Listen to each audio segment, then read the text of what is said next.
All right, good morning, everyone. Good morning. Welcome to Grand Rounds again on this, well, kind of rainy day in May again. We're really pleased today to launch our first inaugural Dr. Alan Zients Community Mental Health Lectureship, which is a lectureship that's designed to really focus on a holistic and community-wide approach to improving the mental health of children. So we're very, very grateful. This lecture series was created to honor Dr. Zients, who is actually joining us today via web link, who's a man who's made improving mental health across the communities we serve his life's work. Dr. Zients is a noted child and adult psychiatrist who began his training here in Washington, D.C. at Walter Reed in 1963. He remained a consultant at Walter Reed for 25 years after finishing his psychiatry residency and child psychiatry fellowship, and has supported our armed service community in many capacities over the years. In 1970, he launched his psychiatric and psychoanalysis practice in D.C., where he became interested in child abuse intervention programs. Then in 1972, he started the first child forensic clinic at D.C. Superior Court. From then until 1986, he headed the city's child forensic service. During this period of time, he also consulted with the Hillcrest Children's Center and worked with Drs. Laurie and Nashvitz here at Children's, again, demonstrating his commitment to community mental health. Then from 1983 to 1996, he chaired the Child Psychoanalytic Program at the Baltimore Washington Institute. In 1996, he left our great city for New York, where he became an associate clinical professor of psychiatry at NYU, a position he held until 2014. But he always remained committed to the well-being of children here in Washington, D.C. The Dr. Alan Zients Community Mental Health Lectureship was named by Jeff and Mary Zients, Alan's son and daughter-in-law, to whom we want to acknowledge and are very grateful for their support in making today's lecture possible. And with that, we're very pleased to introduce our inaugural speaker, Dr. Deborah Phillips. I think as many of you have been learning over the course of this year in Grand Rounds, as a profession, we're really becoming increasingly aware of the lifelong impacts of the early childhood experience and the importance of engaging other professional sectors and institutions to support the health and well-being of our children. So Dr. Phillips comes to us from our own backyard at Georgetown University, one of our great partners, where she's a professor of psychology and associated faculty in the Public Policy Institute at Georgetown University. She was the first executive director of the Board on Children, Youth, and Families of the National Research Council and the Institute of Medicine, and served as the study director for the board's seminal report, From Neurons to Neighborhoods, the Science of Early Childhood Development. She also served as the president of the Foundation for Child Development, director of Childcare Information Services at the National Association for the Education of Young Children, and was a Congressional Science Fellow on the staff of Congressman George Miller. Her research focuses on the developmental effects of early childhood programs for both typically developing children and those with special needs, including research on childcare, Head Start, and pre-kindergarten programs. Dr. Phillips has served on numerous task forces and advisory groups that address child and family policy issues, and in 2011, she received the Distinguished Contributions to Education and Child Development Award from the Society for Research in Child Development. So as you can see, we're very honored to have Dr. Phillips here with us today. We really appreciate her time and her commitment. We're very excited to hear her talk. So please join me as we welcome Dr. Phillips to discuss how we as healthcare providers can address early childhood mental health and well-being through child care settings. Thank you.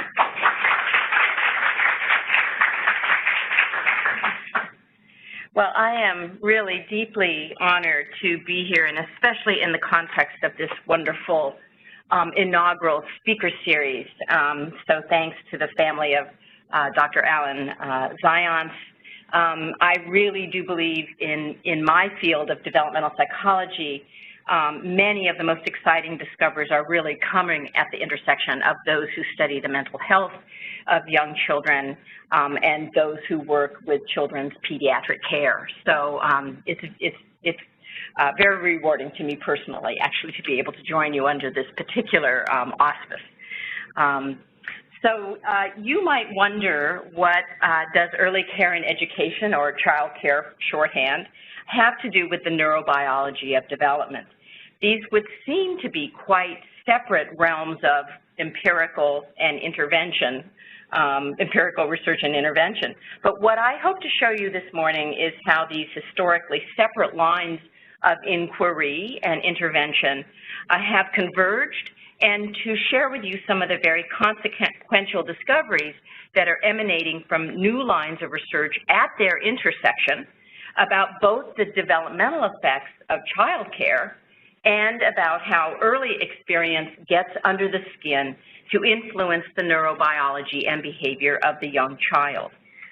So here are my objectives for this talk, which is to enable you to gain some additional understanding of the processes through which early adversity undermines early development, of the role of early childhood education in addressing the toxic stress that arises from early adversity and thus its importance to medical practice, and to share with you some of the directions in which ongoing research and intervention science related to early childhood education are now moving, and notably how they are increasingly guided by neurobiological science.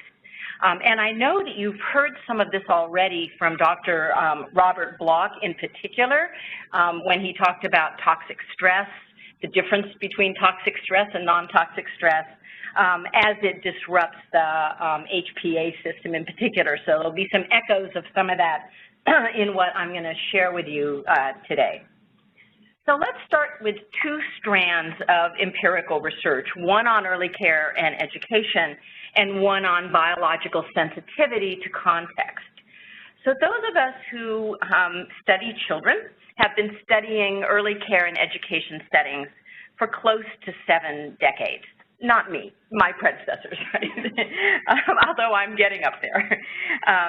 We are very interested in early care and education environments as an avenue for understanding the malleability of early development and for identifying the most powerful environmental ingredients that move development in either positive or not so positive directions. Childcare offers a very ideal setting for this line of research because, first of all, it is a pervasive early environment. 2/3 of all children from birth to age 5 in the United States are in some form of regular child care environment, ranging from care by an in-home nanny to care in large child care centers.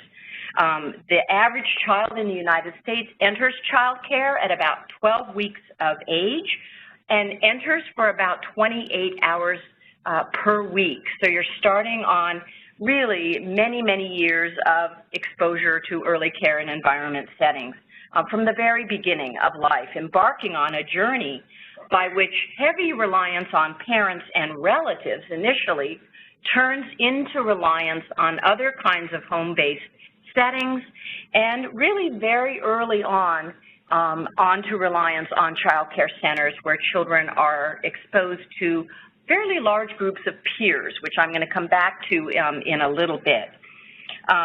Then, of course, children are in before and after school arrangements, so very, very pervasive and enduring setting for development.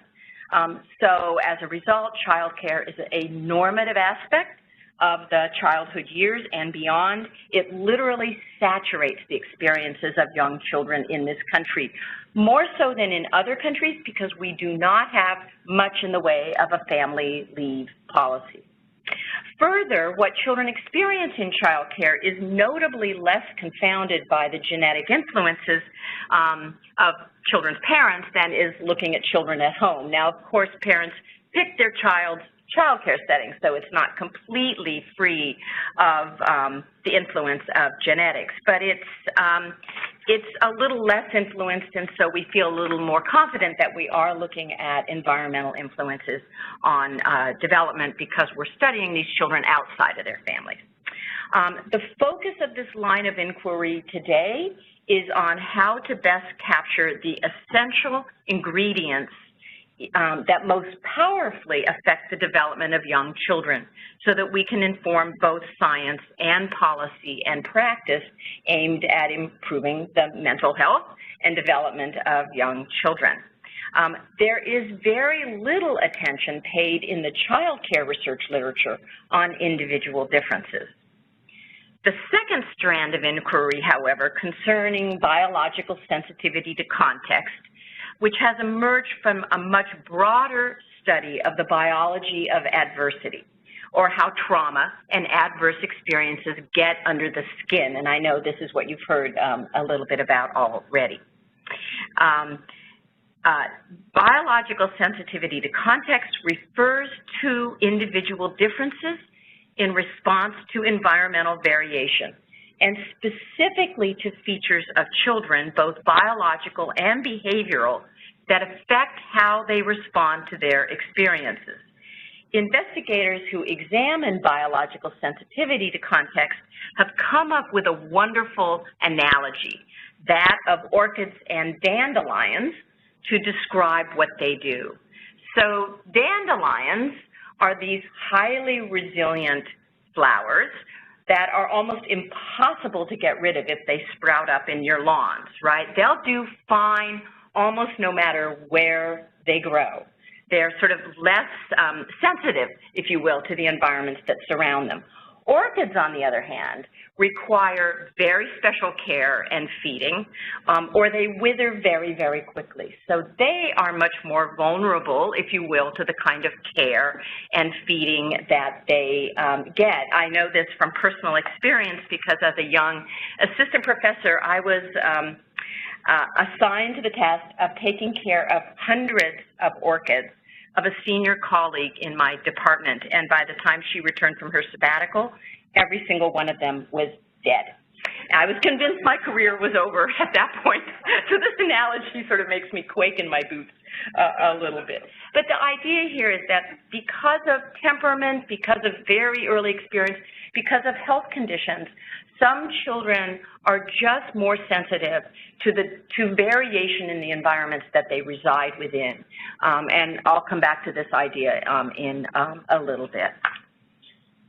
So these two lines of inquiry on biological sensitivity to context and the developmental impacts of early care and education have recently bumped into each other, raising questions of individual differences for child care investigators and highlighting the importance of children's early experiences in out-of-home care settings for developmental neuroscientists.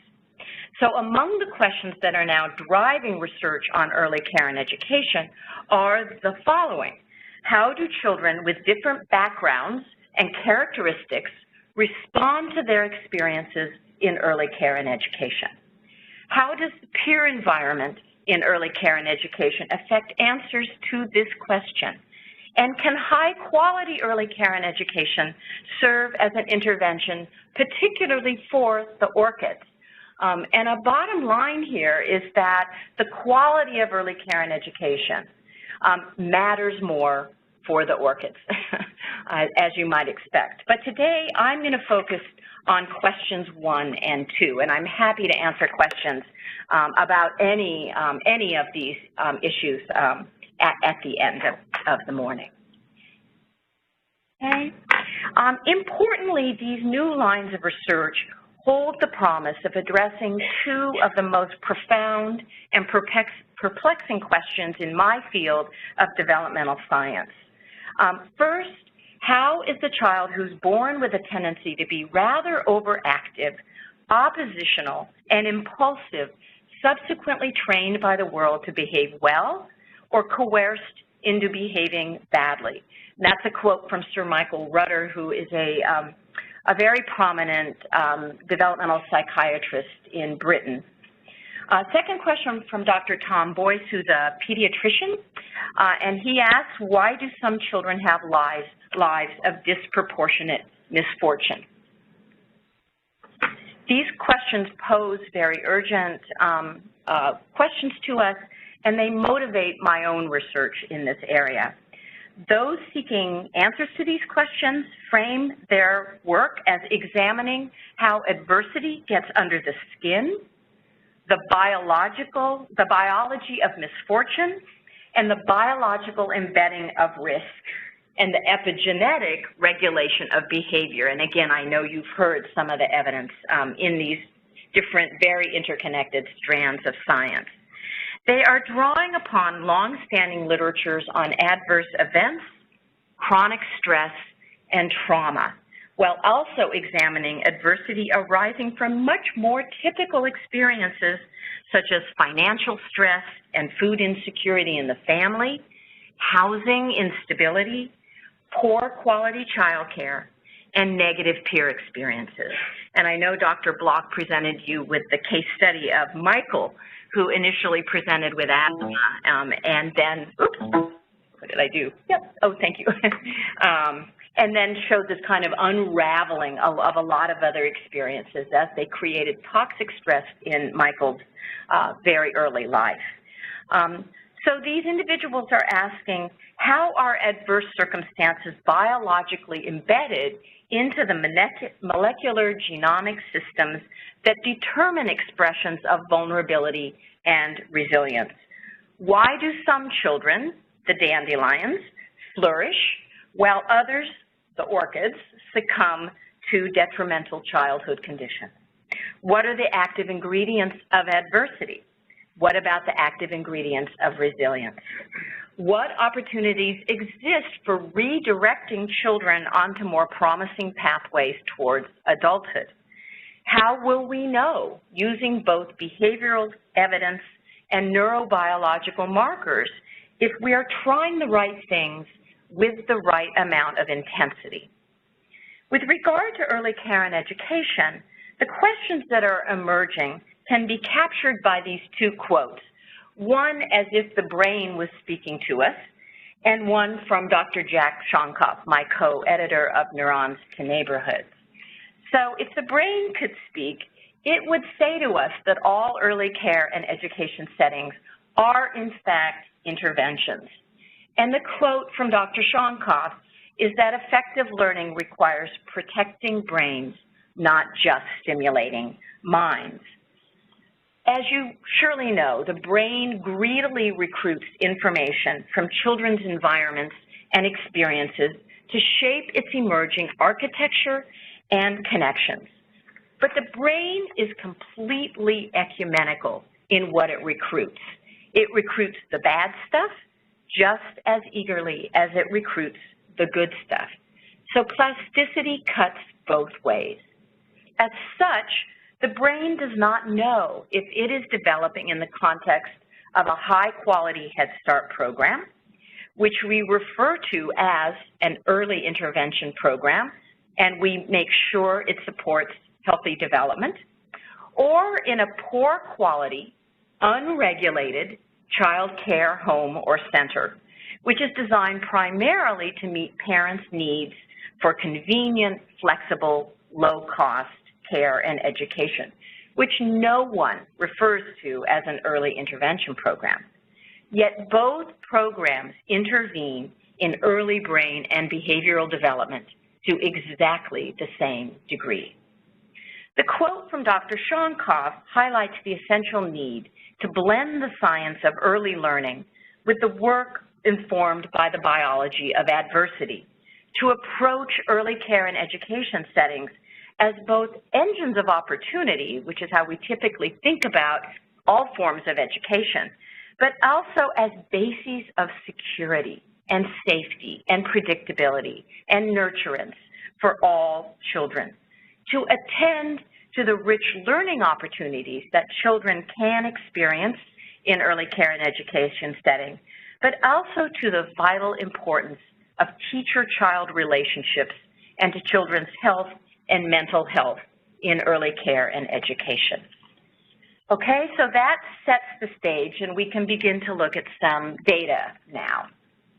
Okay? This recent follow-up report from the randomized controlled trial of the Abecedarian Early Intervention Program illustrates what can happen when we listen both to the brain and to Dr. Shonkoff. These are findings from a randomized controlled trial. Children were assigned at birth to a very intensive 8-hour-a-day, 5-day-a-week for the first 5 years of life early education program. They were all very poor children. This happened in North Carolina. And they were, the whole approach of this Abecedarian or ABC intervention was to prevent mental retardation. That was this was in the 60s, right, among these very, very, very low-income children in North Carolina. It was very heavy on cognitive and social stimulation, highly trained teachers, a very research-based curriculum of the day, and it also included a home visiting component, so very intensive work with the children's parents. They provided nutritious meals. They provided regular pediatric care for these children. The kids have been followed into their mid-30s, so that's what we're looking at now. And this report on the actual health outcomes for the children who were either randomly assigned to the program or not are pretty remarkable. So they found impacts on cardiovascular functioning in terms of blood pressure and hypertension, metabolic activity measured with HDL-C, prediabetes indicators, vitamin D deficiency, all results that were stronger for males than females, actually, and less abdominal obesity. These adults in their 30s. 0 treatment males and a quarter of the control group males were identified with metabolic syndrome, which we know leads to heart disease and stroke and diabetes. This same pattern was there for the girls, now women, but no significant differences characterized the women. There were many other very consequential outcomes from this program as well. So you could look at the ABC program as transforming risk into healthy, competent adulthood. So, of course, we all want to know, how did it do that? What were the mediating mechanisms and processes involved in creating these very consequential outcomes? We know a little bit from the study itself, but only a little bit, because it was there were all sorts of good things that happened together, so it's hard to tease apart 1 or 2 things that may have mattered more. But at age 30, the treatment males were more likely to be covered by health insurance. When they got sick, they were more likely to be cared for in a hospital or by a primary doctor. Between birth and 5 years of age, there were significant differences in the growth patterns, so that the children who were in the program, 0 children who were in the program were actually overweight. And so maybe this can be attributed to the oversight of their nutrition and the pediatric care that they got. I should say none of the males were overweight. Again, same direction for females, but not significant. So there's some very tantalizing evidence now coming out of this long ago program. So this study was initiated in the late 1960s, early 1970s, long before we had the theories and tools of neuroscience to help us understand what might have been happening with these little kids. But the new evidence does offer some important insights into these long-standing outcomes from this program. The Abecedarian study is fundamentally about the malleability of early development among very poor children and what it takes to move these children onto promising pathways. And neuroscience evidence is revealing what these programs are up against in trying to redirect the pathways of these young children. This figure is from work of Jamie Hansen and Steph Pollack and others, examining the brain development of healthy children between 5 months and 4 years of age from economically diverse backgrounds, literally ranging from 4% of the poverty line, very, very deeply poor, up to 400%. So definitely middle class and above of the poverty line. And it plots growth in gray matter in the prefrontal cortex, increasing along the y-axis from 5 to 37 months of age for children differing in family socioeconomic status. This is a longitudinal study, so you're following these children over these first many months of early life.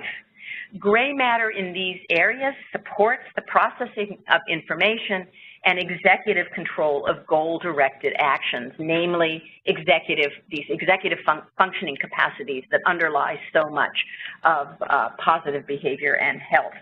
And as you can see here, the pattern is one of social class-related divergence from the common starting point at 5 months of age.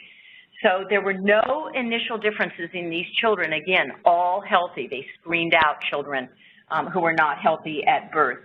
And as you move along these early years, you can see that the low SES children are showing a slower pattern of growth and a much smaller frontal gray matter at 37 months of age than the middle income and the higher income children. These effects were even more concentrated among the most impoverished children. So there was a bit of a dosage effect actually going on here. This work is representative of a burgeoning literature at this point that is examining the neurocognitive traces of differences in socioeconomic status that is being undertaken in hopes of finding links between poverty and deficits in language and executive functioning and memory systems in particular that are utterly foundational capacities for children's ability to avail themselves of the early learning opportunities presented to them both at home and in childcare.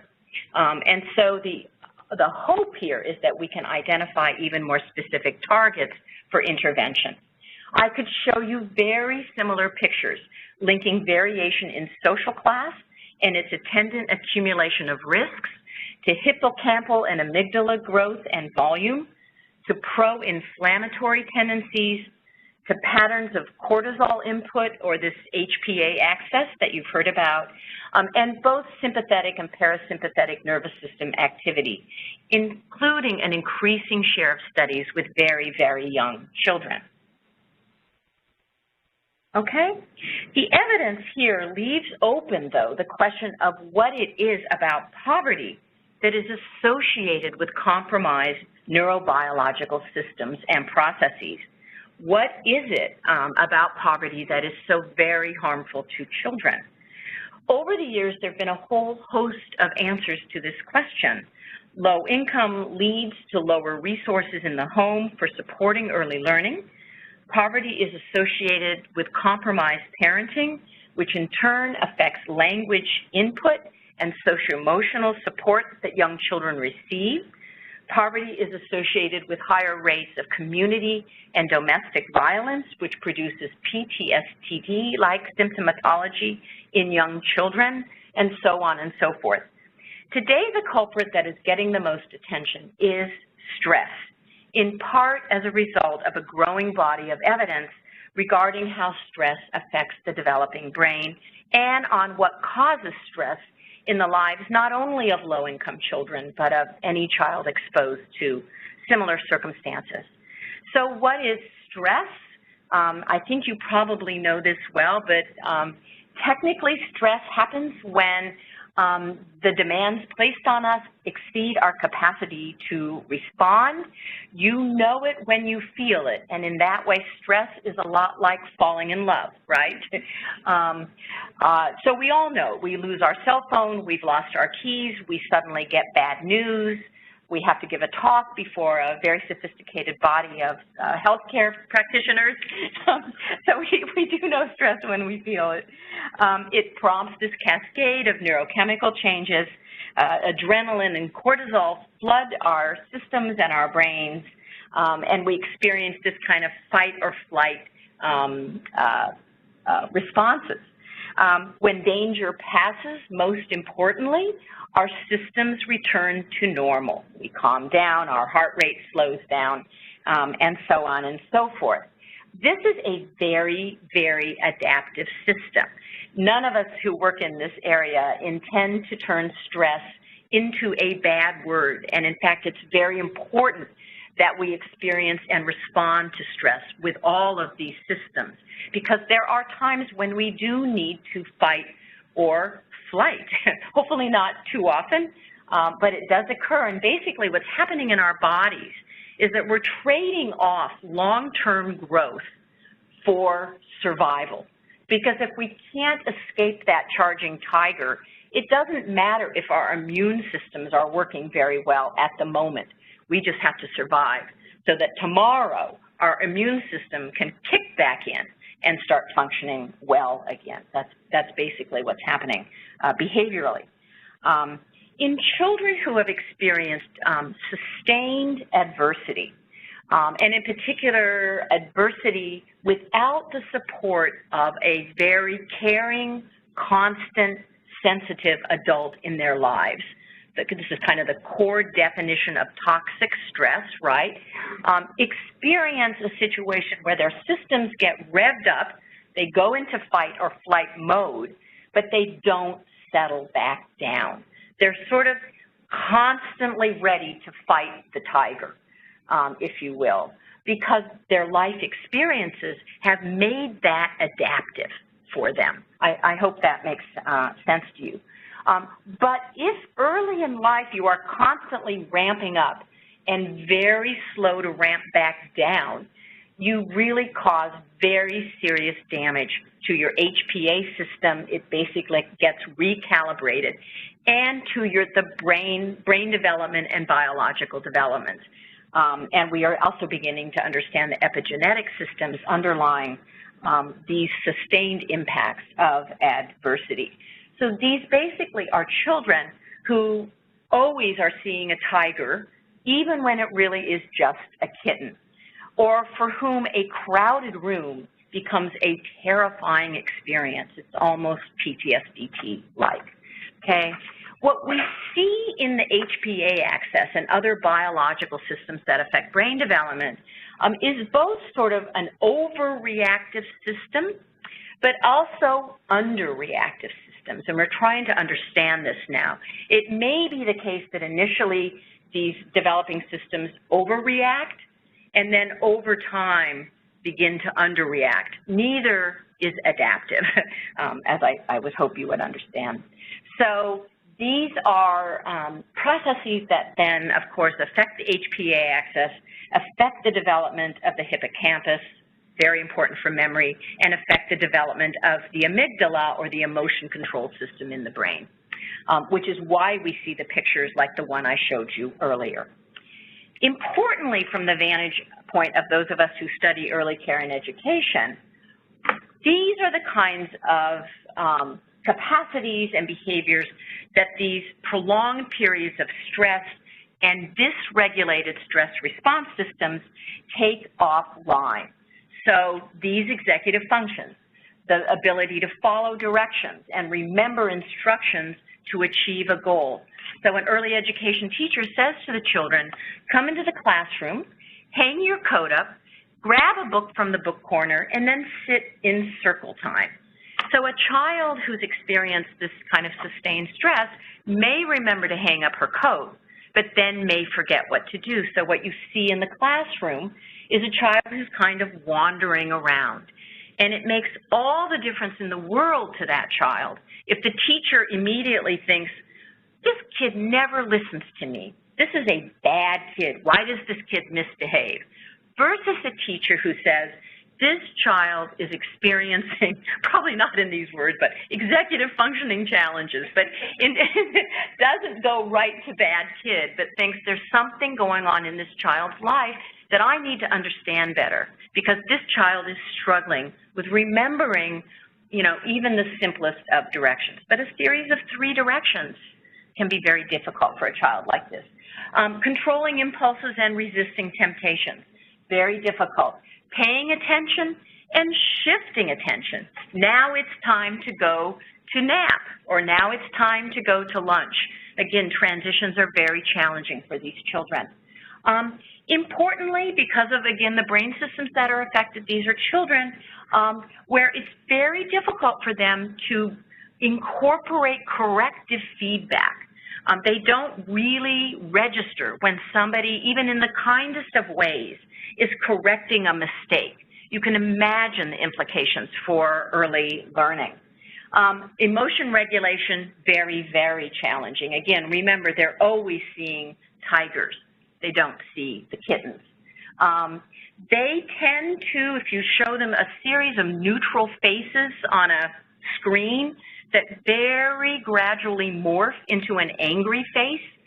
At age 3 and 4 and 5, these kids see an angry face much earlier in that sequence than children who haven't been affected by toxic stress. So again, they're seeing the tiger instead of the kitten. So they go around expecting the world to be a threatening, harmful place, and they react accordingly, which is not helpful. Immune functioning, I'll present some evidence just a tiny bit to show that the immune system, again, understandably is affected. And all of these kinds of capacities lead up to detriments in early learning and ultimately in development. These behaviors are controlled by these brain regions that we know are affected by poverty and other sources of stress, as well as by repeated maltreatment and early institutionalization. There's fabulous work being done on children reared in these orphanages, and this is what you see in these children. Okay. All right, just in case you need evidence that poverty brings stress into children's lives, this is Gary Evans' portrait of the cumulative nature of risk factors that capture chaos, as he calls it, housing problems, family turmoil, violence, and their unequal distribution for poor and middle-income families. This work has recently led Evans and his colleagues to propose a pathway from poverty to bad outcomes focused on chronic stress and coping. Evans has also assembled the evidence for this pathway, and this slide illustrates patterns of elevated basal cortisol levels among poor children across the first 4 years of life. Again, a longitudinal study as compared to their middle-income counterparts. And again, I could present similar kind of charts where children who've experienced adversity have higher levels, and they never shrink back down to a common resting place for children who've experienced adversity and those who have not. Okay. Okay. So far I've focused on poverty, and I've mentioned child maltreatment and early institutionalization. But far less obvious and less extreme circumstances also can constitute toxic stress for some children. Notably, peer interactions can be a very powerful source of stress for young children. Recall that Dr. Boyce seeks to understand why some children have lives of disproportionate misfortune. He, too, is exploring the active ingredients behind social class health disparities. And he's a pediatrician, and he calls these disparities the social partitioning of child health and development. Very powerful language, I think.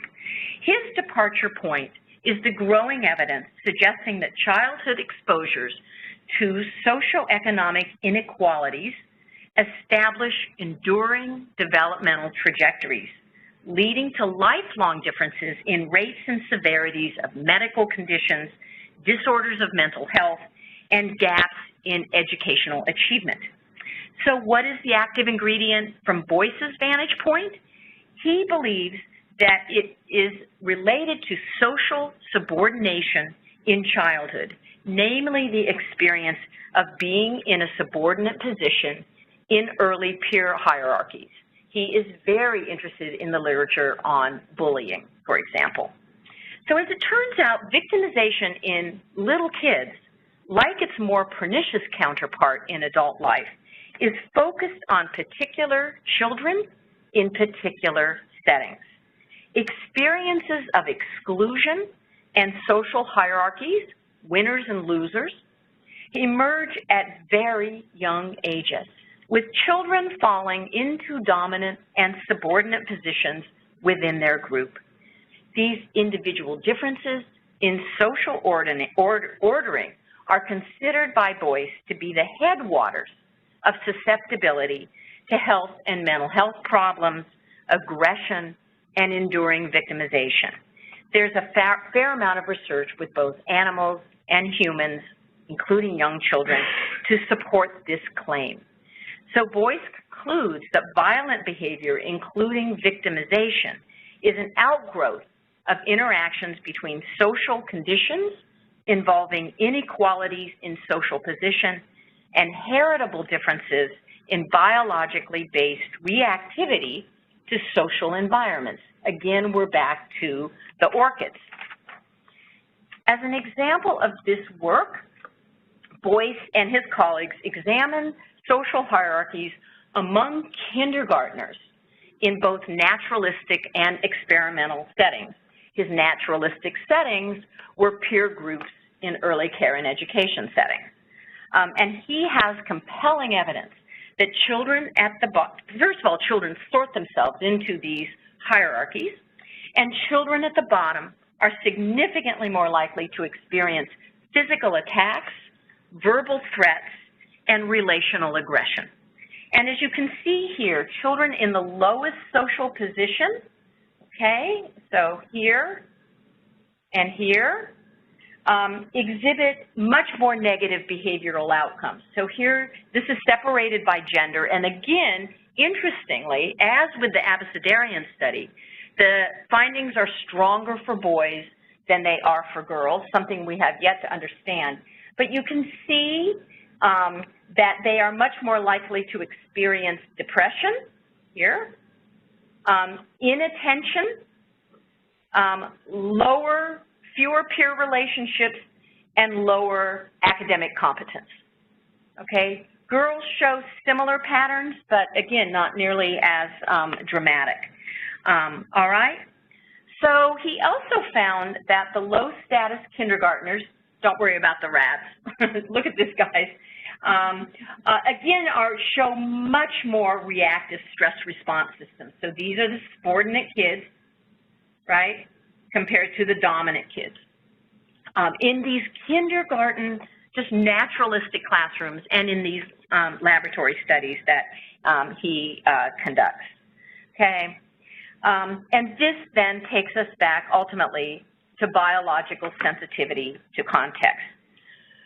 Boyce reports that children who are characterized by what he refers to as the double whammy of being in these subordinate positions in early peer hierarchies, so they're rejected, they're marginalized, and the kids who are the orchids, who are high in neurobiological reactivity to challenges, are disproportionately likely to experience internalizing symptomatology. These are children who are on their way to anxiety issues, depression issues. Other studies have found that these individuals also exhibit disproportionate rates of medical conditions, and in studies of monkeys, where you can still do things we can't do to humans, violent injuries. And these findings fit into a larger literature documenting the social challenges to which some children, notably those with more inhibited, more reactive temperaments, this is way beyond social class at this point, we can all think of who these children are especially sensitive. Again, these double whammy kids. We know that more solitary, less socially competent children disproportionately display dysregulated stress neurobiology, anxious, vigilant behavior, and internalizing, more so than externalizing, symptomatology. We also know from several individuals and some of my own work here that these children are the orchids. They are exquisitely biologically and behaviorally sensitive to the quality of caregiving they receive at home and in child care. And so what Boyce is providing to us is a glimpse at the dark side of these dynamics and how they contribute to the social partitioning of child health and development. So now we're ready to turn back to early care and education. I use the term crucible advisedly. We have identified executive functioning, language, and social information processing, and the brain systems that underlie these capacities as especially vulnerable to compromised and dysregulated brain systems caused by stress. Where are these systems first taxed? In child care. So in childcare, we know that this is where many children have their first encounters with unfamiliar peers and where these social hierarchies first emerge. This is where children experience the first, pretty big demands on their executive, self-regulation control skills. To hang up your coat, grab a book, and sit in circle time. And, of course, increasing demands on language skills, both in terms of social interaction and early learning opportunities.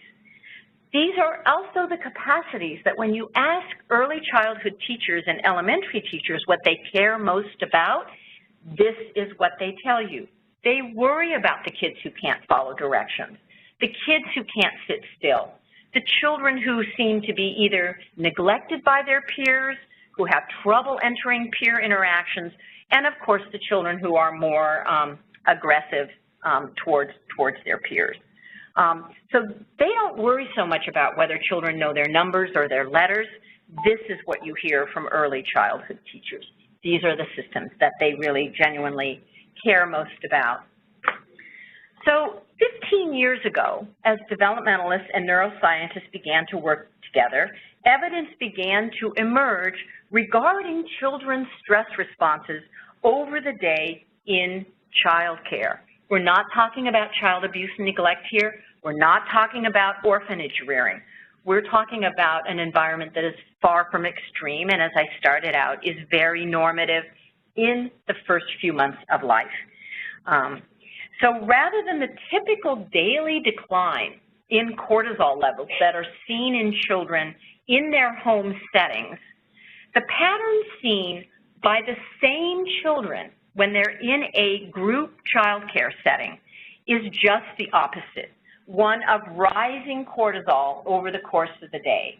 So this is the home pattern and the more normal, if you will, patterns. It's like we wake up every day, ready for almost anything. Again, it's adaptive. What's going to confront me today? And as the day goes on and we realize I'm not going to get charged by a tiger today, our system relaxes a little bit and our cortisol levels drop, and it's like we're going to make it today. We're going to be fine.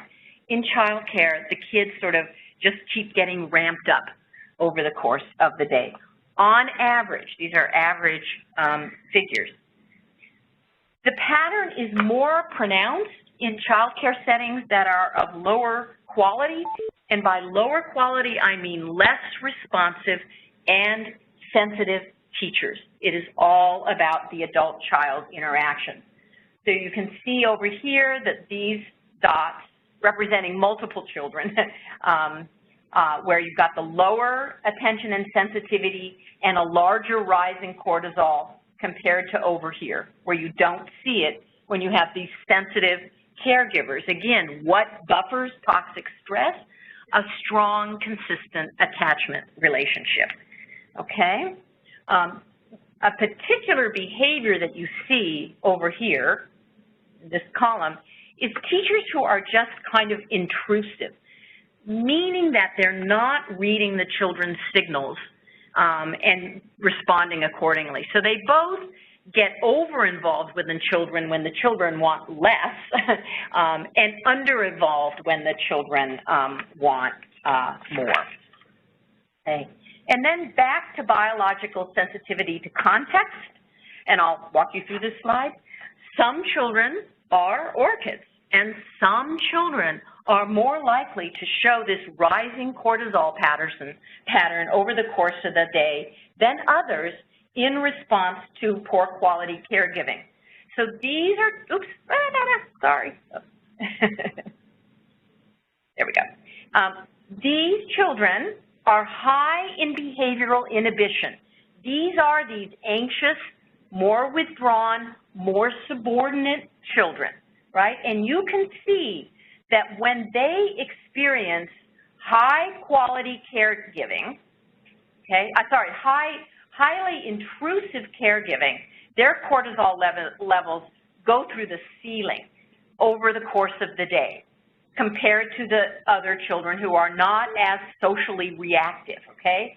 But when they are with a caregiver who's low in intrusive and over-controlling care, they actually show a more stable cortisol pattern over the course of the day than do their peers, okay? So again, orchids, the environment that they are in matters a lot more for them than it does for these other kids, for whom it really doesn't matter nearly as much. And this is based on features of temperament and behavior. This is not about poverty, okay? If you have that combined with poverty, you get this double whammy. But this is just, this is our children, okay, showing these kinds of patterns. It is also the case that through work that Sarah Watamuro at the University of Denver is conducting, that this rising cortisol pattern is far from innocuous. And she studied 3 to 5-year-olds in family daycare settings that varied in quality. And she found that children who showed this rising pattern of cortisol, that their parents reported higher rates of illness among the children, and that these children had lower antibody levels than their peers who were not showing this kind of reactivity in childcare. So it does seem to be having impacts on their immune functioning and therefore on their parent-reported health and illness. So that may be another answer going back to the Abecedarian study, right, as to why these children who got that high-quality early care and education looked better in terms of a whole series of health indicators in their 30s than the children in the control group. So here are the kids. Here are the dandelions and the orchids, right? And, you know, anybody who's been in a child care program has seen those kinds of kids. So this is the health data. Okay. So some closing implications, and I'm sure you'll have other thoughts about this. First of all, it is time that we recognize that typical early care and education environments vary widely in the quality of the experiences they provide to young children. And this variation in quality is highly consequential for brain and behavioral development. All early care and education settings are intervention programs. Some children are more sensitive to this variation than others, and we need to pay very careful attention to the shy, inhibited children and to the social dynamics that occur in these early peer settings that children are in, not just the children who are acting out, right, who tend to get all of the attention. Parents of these children need to be especially attentive to the arrangements in which they are placing their children at very young ages, and they may need to pay very careful attention to the peer environments in these settings. Because they need a very skilled teacher who knows how to manage social interactions among 2-year-olds, which is not an easy task, in their child care environments. There are actually very effective intervention programs and curricula for early care and education settings now focused on precisely these kinds of interactions that teach children tolerance, just to use one terminology for the way they look at these programs. Effective learning does, in fact, require protecting brains, not simply stimulating minds, and more broadly, poverty and social exclusion affect early learning and health and are active contributors to disparities in life outcomes.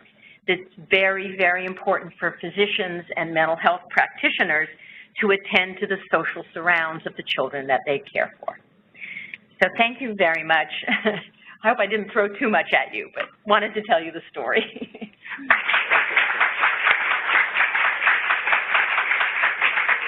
I'm very happy to entertain questions or comments. We have a few minutes, I guess, to do that.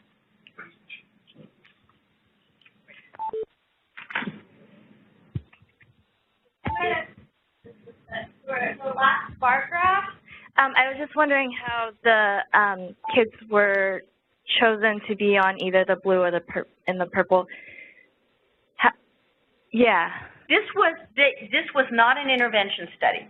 This was looking at children in naturally occurring child care settings. So we went into the settings and observed the quality of the teacher-child interactions, and then divided up the child care programs by whether, where they fell on the spectrum, from highly sensitive teachers to highly insensitive, intrusive teachers, and then just looked at the children in those settings. So these are everyday child care environments, actually in Maryland and Minnesota. But wasn't the difference between the low and high based on different children who were responding differently? So how did you say that one child was responding with that high level versus the low? Separately, we had them, we took we call it spitting for science, right? So we actually tracked and measured their cortisol levels over the course of the day in these child care settings. So we knew what was going on with the children. We also had prior observations in the lab and in the child care settings of their behavioral inhibition. So we knew which children were showing these patterns of not wanting to enter peer groups, being terrified in the lab, right, by being with unfamiliar peers. One of the things you can do with these kids is you put them in with 3 other kids they've never met, right, in a lab, and you just see how they behave. And they tend to hover by the door, like, get me out of here. This is utterly terrifying for me. So does that answer your question? Yes, thank you. Yeah, you're very welcome. And I can give you the citation for this work. Yeah. Thank you. That was wonderful. You're welcome. Can you talk about the implication for pediatricians who are in the general community taking care of these children, how to identify what we should be doing? Right. Absolutely. There are actually very good short surveys that you can ask parents that get at their children's temperaments. And they've been used by pediatricians, actually, very commonly used by pediatricians, to help parents understand the kind of child they have, if you will. And you can then talk to parents about what they should look for when they put their children in child care. I would absolutely have them talk to the teachers about how they handle interactions between the children. Do they have thoughtful responses to that? Because there's some parents where they really have to pay attention to that for their children. It's interesting. Pediatricians are actually kind of ahead of the game, community-based healthcare practitioners, in terms of paying attention to individual differences in temperament and guiding their advice to parents and to the children based on these kind of differences that you see in these little kids. Yeah, very important. I have one of each, so, it's hard. I mean, you just know that you have a child where it's just going to matter a little bit more. And it's both terrifying and very helpful to know, help you interpret their behavior. And I think we have time for one more question. Yes, Peter. Deborah, thank you very much for a lovely talk. I noticed in your introduction you had the word policy and was mentioned. Yeah. How can your answer to the question about what pediatricians do be expanded to how can this be translated into policy? Policy, yeah. Well, the most important policy, from my vantage point, given what I study, has to do with the quality of the adults that we place in our nation's child care programs, which goes back to the higher education system, how we train teachers. It goes back profoundly to how we treat child care teachers in our country and what we pay them, which is poverty-level wages.